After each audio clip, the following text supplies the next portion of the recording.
Is diet culture keeping you stuck?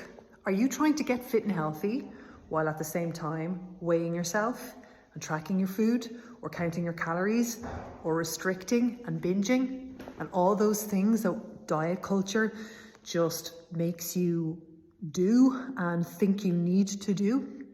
All that stuff is just holding you back. Diet culture is toxic and it's everywhere, and you have to be so strong to fight against it.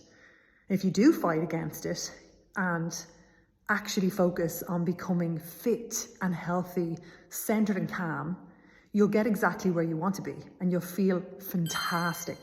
And you'll also feel really great in your clothes. You don't need diet culture to feel really great in your clothes. In today's podcast episode, I'm helping you make a decision about stepping away from diet culture so you can be free. I hope you enjoy it. Comment podcast below and I'll DM it to you, or listen wherever you get your podcasts.